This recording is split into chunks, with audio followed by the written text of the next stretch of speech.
নমস্কার বন্ধুরা, আজকে রান্না করছি দেশি মুরগির মাংস। মাংসগুলো ধুয়ে নিয়ে এসেছি। আলুগুলোকে আমি ভাজা বসিয়ে দিয়েছি। তার মধ্যে আমি মাংসের উপরে লবণ, হলুদ, তেল দিয়ে দিলাম।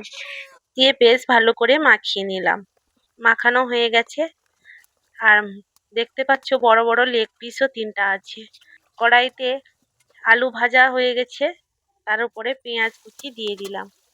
দিয়ে বেশ খানিকক্ষণ লাল লাল করে আমি ভেজে নিলাম। মাঝখানে কাকিমাও একটা ডাক পাখি ধরে নিয়ে এসছে, দিয়ে আমাকে দেখাচ্ছে। পেঁয়াজগুলোকে ভাজা হয়ে গেছে, ওর ওপরে আমি আদা রসুনের পেস্ট দিয়ে দিলাম। দিয়ে তার উপরে টমাটম দিয়ে বেশ খানিকক্ষণ কষিয়ে নিলাম।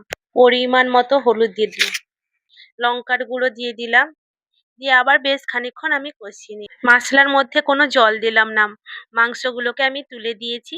দিয়ে বেশ খানিকক্ষণ আমি কষিয়ে নিলাম। এটা দেশি মুরগির মাংস, রান্না করতে তো সময় লাগে। ধৈর্য দিয়ে দিয়ে রান্না করলাম, কিন্তু কোনোভাবে ঢাকনা দিলাম না। আমার কষানো হয়ে গেছে। আমি জল দিয়ে দিলাম পরিমাণ মতো। গরম মশলা দিয়ে আমি নামিয়ে নিলাম। গরম মশলাটা দেওয়া হয়েছে, সেটা দেখানো হয়নি, কিন্তু আমি টেস্ট করে বলছি কেমন হয়েছে বন্ধুরা। খেতে যা হয়েছে না বলবো, দারুণ হয়েছে। মাংসটাকে হাতে নিয়ে আমি দেখলাম কি সুন্দর নরম হয়েছে। তোমরা সবাই ভালো থেকো।